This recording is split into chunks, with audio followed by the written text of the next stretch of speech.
Welcome back, everybody, to another episode of Ocarina of Time Minimalist Run. And I did look it up a little bit between the last video and this video about what the heck I should do, and obviously it was not going here. It was actually going straight ahead from the entrance of this room, going directly across to the other side and going up into this door. Because without this item, or part of this item, you're not going to get very far. And obviously this, going into this room on one heart, does not bode well for anybody who knows what's coming up. 2 Stalfos Knights! This is the first 3D incarnation of the Stalfos, and it is a doozy! They block and parry all of your attacks, no matter what you do, and so you have to look for an opening, either at the same time they're attacking or right after they've attacked you, or you somehow get behind them. And yes, that is my first death. That was my first death. They do 2 hearts worth of damage. So, on a minimalist run, 3 hearts, you could only get 2 hits in, you could only take 1 hit and still survive.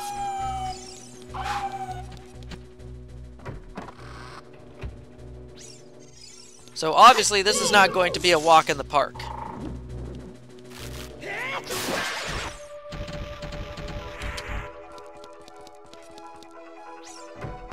There's actually a reason why I think they put those Skulltulas specifically in the dead center of the hallways.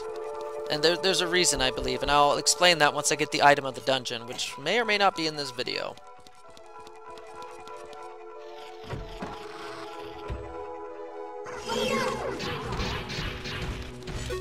Yeah, just ignore him. Keep going. Not even worth the time. So this is actually the easiest incarnation of this particular 2-part Stalfos battle. It's good that they don't attack you all at once, and it's just one Stalfos at a time while the other one kind of lingers around on the outside, because otherwise this battle will be nigh impossible to try and defeat them. You don't want them getting too far away from you, because if you do, they'll do a jumping attack like that. And sometimes they'll hit you on the way down if they jump past you as they're... Yeah, kind of like that, as they jump past you. There's that fairy. I'm trying to get the fairy, and the fairy is not cooperating with me. The fairy evaded me. And the fairy is gone. That was my one and only dose of healing. And so now I better not make a mistake, or this guy's going to kill me. So don't let them get too far away. They will try and jump attack you to try and get closer. And that's just not good news for anybody.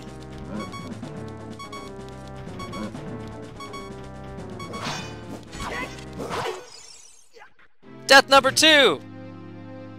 Because if you get too close, they'll actually hop back, and then hop forward, jump strike you again. So, splice cut ahead, this time, straight to the battle. Because there's no reason to have you see me go through the entrance all the way to their room yet again. So this is how I'm going to be dealing with the multitude of deaths that I'm going to be incurring, most likely, in the adult Link dungeons. I might do one little backtracking segment, like between a death, and then after that, it's all just cut straight to the beginning of the room. That seems to be the best way to go about this.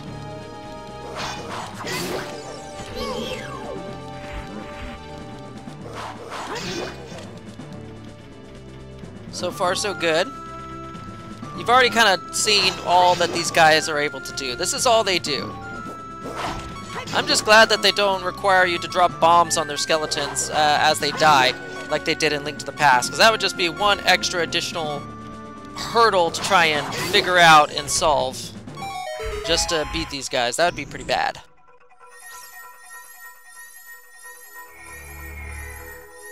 And what do we get for our efforts?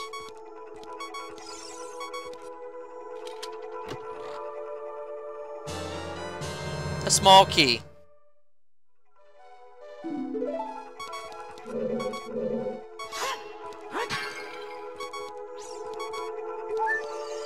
Finally, the fairy cooperates with me.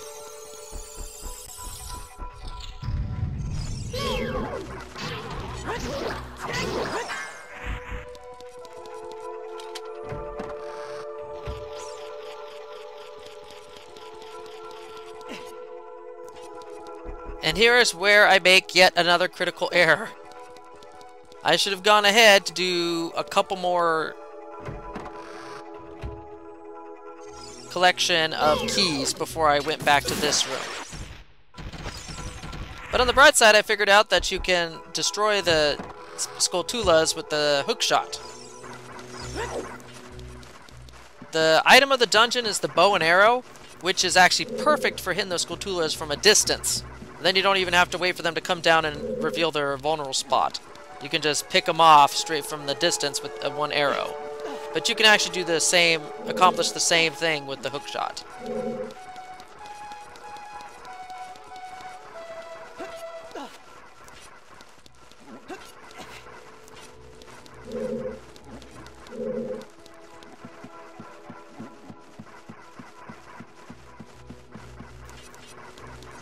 I still find it amazing that they actually took the time and effort to make sure that as Link was climbing up ladders and walls with things that he can use to scale, that they actually designed the ladder at a specific height and distance so that his model looks like he's actually climbing up the ladder. His hands are reaching and touching the right spots. His legs are rising up and reaching the right spots. It's just little details like that that really just sell the whole quality of the game home to me. Like, they really did their homework and put in the effort. Yeah, that was kind of scary. That would be your wall master, or in this case, some people call them floor masters.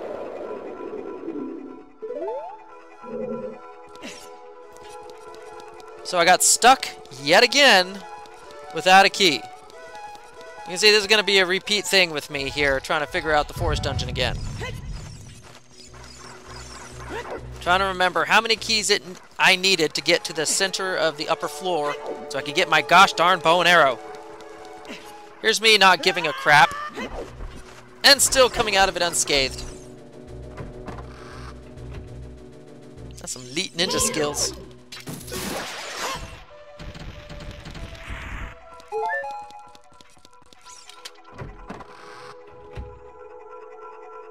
So, what to do, where to go?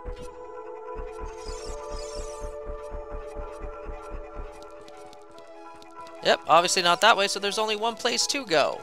To try and find another key. And it's scaling up that vine, up that wall that we couldn't get up earlier because of a lone Skulltula trying to knock us off.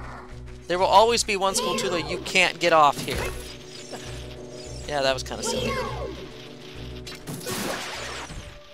That was the game not really recognizing what I really wanted to do with the hook shot. Kill the enemy or scale the wall. I was like, oh, you want to go straight to the enemy that's on the wall instead of kill it? Sure, we'll let you hurt yourself. But yeah, you're going to have to do this and avoid the Skulltula and make sure that it's facing away from you as you scale past it.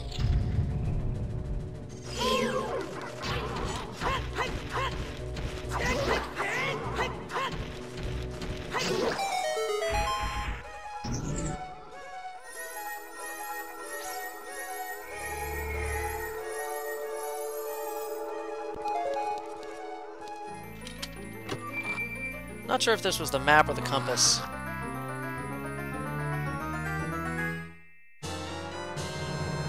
Yeah, this is something I probably could have used. Having a map would have been super useful earlier. Having a compass on top of that, even more so. Because as I said, starting with the Adult Link dungeons, the Forest Dungeon, these levels get a lot more complex. Like, insanely so. Like, to the point that I'm confused right now. But this isn't the worst dungeon. Oh no, this is not even close to being the worst dungeon that most people utterly despise. But this is definitely a complex one that stumps a lot of people.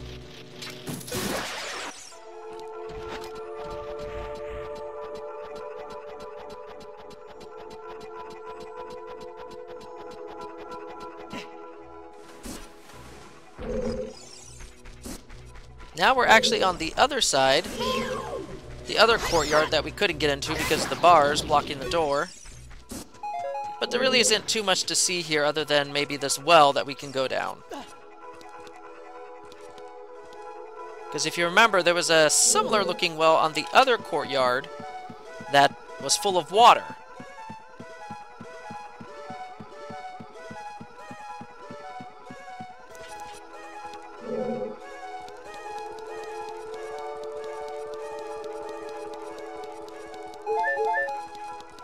They missed out an opportunity for some creepy enemies here in the water, but whatever. I totally expected something to pop out of the water when I first played this. I was like, there's something in there. I know there is, but nothing in there.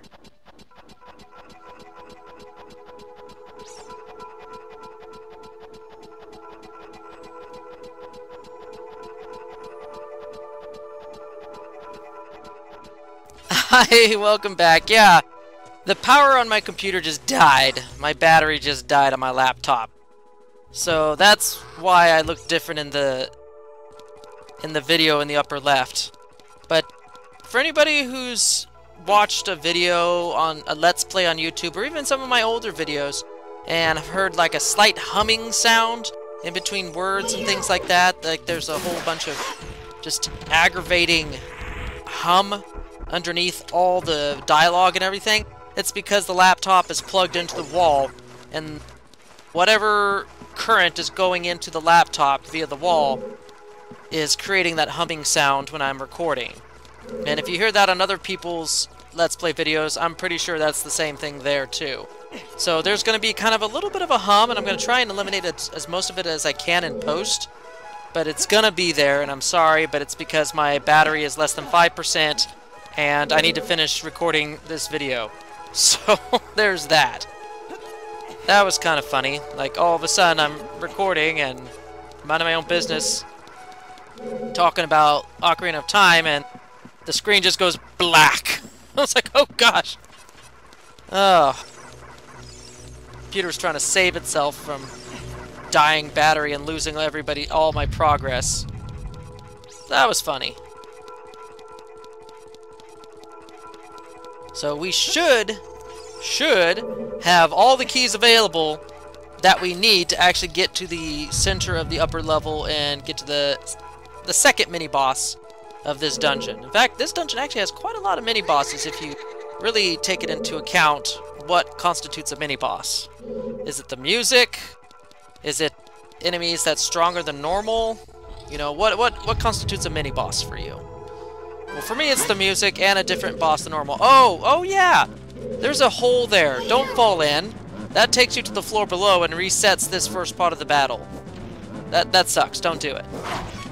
So, obviously, straight out of the gate, I get hit from the Stalfos here, and it is not going to be pretty. This whole battle is not going to be pretty, because the first time you had to fight 2 Stalfos. Now, you have to fight a grand total of 3, starting with only 1, with a pit in the middle. And that pit is not your friend. Because although the Stalfos can walk clear right over it as if he's levitating, death number 3, trust me, this is going to become a thing. So even though the Stalfos can walk over it like black magic, you can't. You can fall straight down and have to work your way all the way back up to this room. The Stalfos can walk on it freely. Look at that! Look at that! Cheater! The game cheats!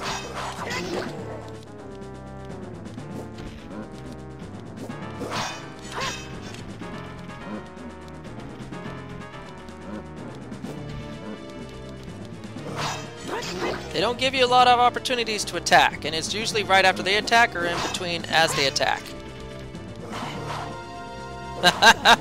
Case in point, I was about ready to just bite it down in that pit. Cheating, Stalfos. It's black magic, I tell you.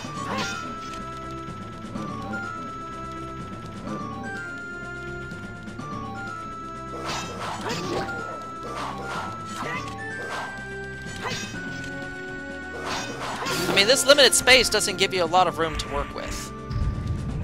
Oh, now the pit's gone, but guess what? You have 2 Stalfos! Now, the difference between this battle and the first one you had to get that one key is that you have to defeat them within a certain time limit. After one goes down, their parts don't go up in flames. The bones that they scatter, they actually stay there. And at first, you don't really think too much about it, but if you don't defeat the second Stalfos before the first one dies, or before the first one resurrects, you have to refight the first one all over again, and it will repeat ad nauseum until you defeat both within that time limit that the first will revive. It's stupid nuts. Look at that! Pieces! Gotta defeat this thing, quick! Oh, and I did find out that when it jump attacks, that's 2 hearts. When it just does a single swipe like that, it's 1 heart. See, I'm really pushing ahead to try and kill this guy. I mean, look, see, just like that. If you can goad them into jumping at you, then you can avoid easily and have a free hit at their sides. So I actually did that a lot better than I was expecting. I was expecting a couple more deaths. So thankfully, that was not the case. And what do we get for our troubles? Oh, only one of the best items that Adult Link can have. And that is, as I clip through the treasure chest, the Fairy Bow. This is literally your go-to projectile weapon of choice throughout the rest of the game. So let's switch to that, shall we? And with that, I'd say this is a good place to stop. So we'll complete this dungeon in the next video, everybody. See y'all later.